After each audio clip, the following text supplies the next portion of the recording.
The wind clawed at the ice like a living thing, shrieking through the emptiness of the tundra. Beneath a sky painted in shifting curtains of green and blue, Earth's last northern outpost lay half buried under snow, a skeleton of steel and frost. It was here, in the place the invaders mocked as uninhabitable, that humanity's final defenders waited in silence. The aliens had called this land a frozen grave.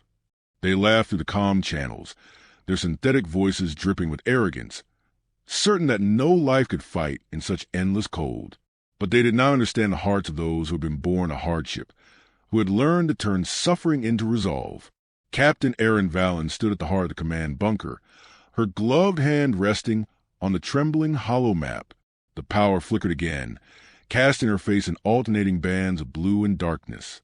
32 soldiers remained under her command, half of them wounded, all of them exhausted.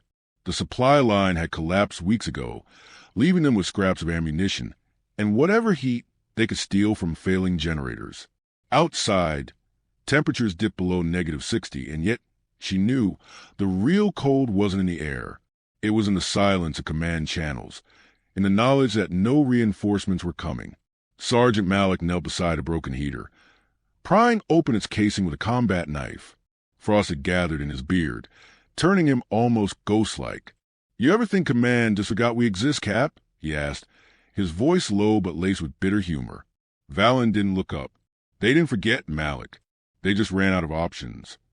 Corporal Lynn adjusted a cracked drone controller, her hands trembling from both cold and exhaustion. "Maybe the aliens are right," she murmured. "Maybe this place really is a grave." Dr. Ansel, hunched in the corner patching a soldier's frostbitten hand, gave a small, grim laugh. "A grave's not so bad," he said. "It means the ground still remembers you." For a moment, no one spoke. The hum of the wind filled the silence, pressing against the bunker walls like a heartbeat. Vallon lifted her gaze to the radar feed. Small flickers, movements to the north, too precise to be wind patterns. The aliens were advancing again, their thermal signatures glowing against the icy void. "They're coming," she said softly. "We got maybe an hour." Malik grunted. "That's generous." The team moved with mechanical precision, each motion born of long habit. Malik checked the old machine gun nest buried beneath snow. Lynn sent up 2 of her drones, though their batteries wouldn't last a night. Ansel distributed thawed rations, cold protein bars, brittle as ice. They worked without complaint. In war, there was no comfort, only routine. Outside, the tundra stretched into infinity, lit by the faint shimmer of auroras. The aliens had underestimated it, mocked its emptiness, its hostility. They didn't realize that Earth's cold didn't kill. It hardened. Every mile of snow, every gust of wind, was a memory of human survival. When the aliens arrived, they expected surrender. What they found instead was defiance carved into the ice. Vallon adjusted her visor, watching through the narrow slit of the observation hatch. Through the blizzard's veil, she could almost make out shapes, tall, armored silhouettes moving in coordinated lines. Their machines glowed faintly blue, elegant and monstrous at once. Plasma rifles gleamed in the dark. The invaders had never fought on a battlefield like this before. Their weapons steamed, their movements sluggish in the frost. Still they advanced. A flicker of movement on the monitor caught Vallon's attention. One of Lynn's drones transmitted a shaky feed. Alien patrols burning through the ice, plasma bursts carving black scars in the snow. They were mocking them again, broadcasting laughter across open frequencies. Malik slammed his fist into the wall. "They think this is funny. They think this world's theirs to ruin." Vallon didn't answer. She watched the signal, her eyes distant, her mind already turning over the impossible math of survival. "Let them laugh," she said finally. "They don't understand what they're walking into." Lynn frowned. "And what are they walking into, Captain?" Vallon's lips curved into the faintest smile. "A storm they can't feel, a cold they can't survive." The generator coughed, then died completely. Darkness swallowed the bunker. For several seconds, only the sound of breathing filled the space. Vallon could feel her soldiers' fear, not in words, but in the stillness that followed. Fear, she thought, was natural. It kept them sharp. It kept them alive. "Get your gear," she said. "We hold the line. 72 hours, that's the order. Long enough for the evac ships to clear orbit." Malik shouldered his rifle. "And if they don't?" Valen met his gaze. "Then we make sure the aliens never forget who froze them here." The soldiers moved into position as snow whirled outside like ashes from a dying fire. Valen lingered for a moment, studying the photo taped to the console, a family she'd lost long ago, smiling in sunlight that felt like fiction now. She pressed her gloved hand to it, a silent promise. Above, thunder rolled, not the kind born of weather, but of engines and plasma bursts echoing over the mountains. The alien offensive had begun. Valen's comms crackled, static mixed with faint words. "Hold the line. Earth endures." It was the last transmission she'd hear from command. She exhaled slowly, letting the air fog her visor. "Positions," she ordered. The soldiers vanished into the storm, shadows in a sea of white. The tundra waited with them, silent, endless, alive in its own brutal way. The first flash of plasma illuminated the snowfield, a blue blaze cutting through the night. The aliens advanced, laughing again, their voices warped by the storm. They had come to mock the cold. To them, it was emptiness, a weakness. But the tundra had always belonged to those who endured it. And as Captain Valen's squad braced for impact, buried beneath the snow and steel of a dying world, one truth burned brighter than the aurora above. The cold would not kill them. It would become their weapon. The night erupted in color and chaos. Plasma bolts sliced through the storm, searing blue arcs across the snowfields as alien armor pushed through the blizzard with mechanical precision. The earth trembled under their march. From beneath the frost, Captain Aaron Valen's squad opened fire, their muzzle flashes swallowed by the whiteout. Every shot was a whisper against the roar of the alien machines, but they held their ground. The tundra screamed with light and sound, and the war for Earth's last frontier had begun. Sergeant Malik's heavy gun rattled from his foxhole, empty shells tumbling into the snow like brass raindrops. His face was caked in frost and sweat, his breath fogging as he shouted coordinates to Lynn, who guided the damaged drones overhead. The machines wheeled clumsily in the wind, but their cameras caught glimpses of the alien formation. Columns of silver armor, glowing at the seams with cold fire. "They're adapting fast." Lynn yelled, voice sharp over the comms. "They're shielding from the cold. They've learned from the first wave." Valen ducked as a blast of plasma vaporized a section of ice beside her.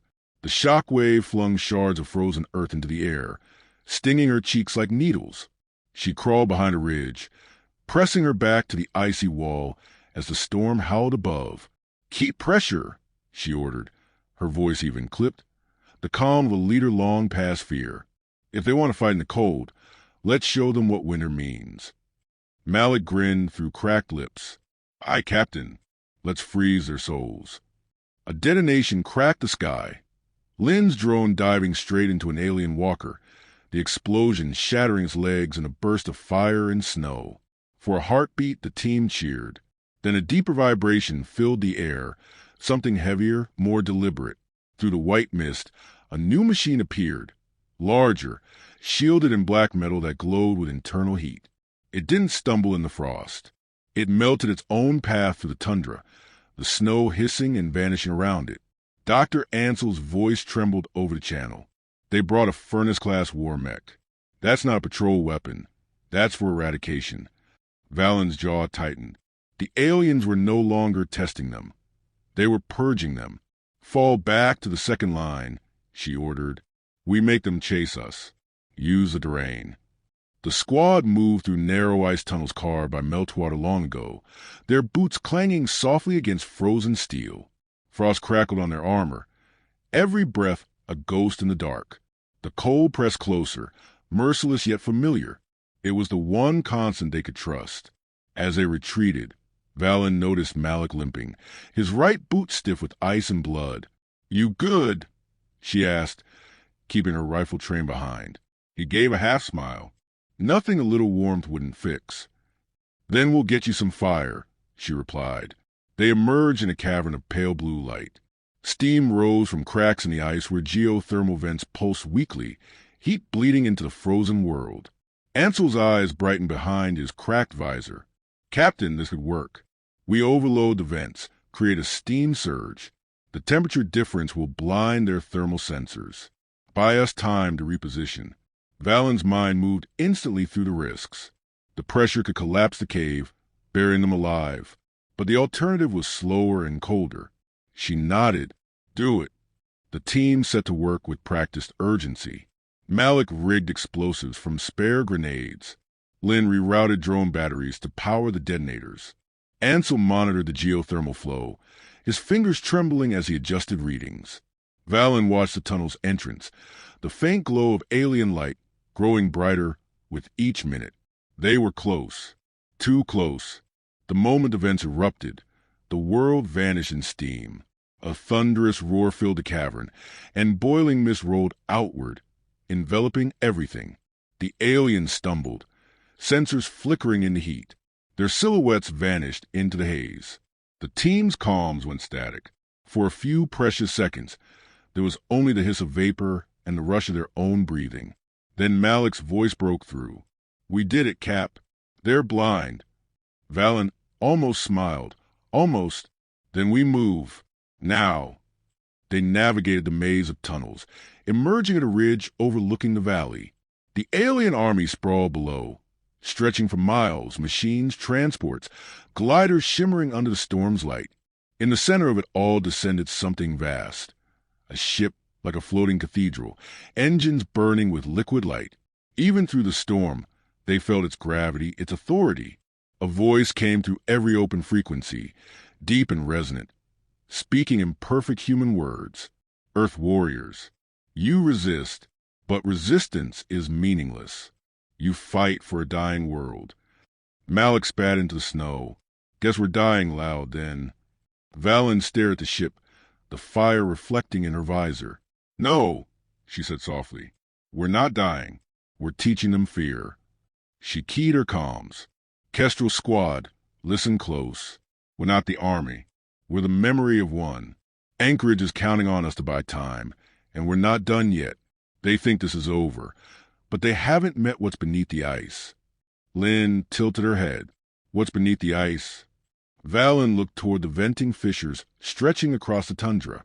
A weapon, the tundra itself. Heat against cold. Pressure against pride.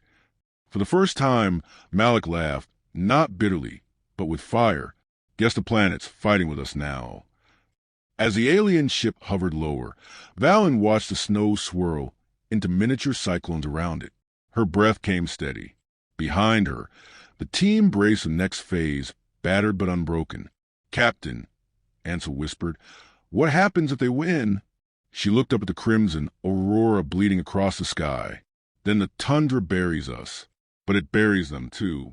The alien voice echoed again, colder now, edged with mockery. This world belongs to us. Valen lifted her rifle and whispered into storm, not while we're breathing. The night cracked open with the first volley of humanity's counterattack, and a frozen wasteland burned with defiance.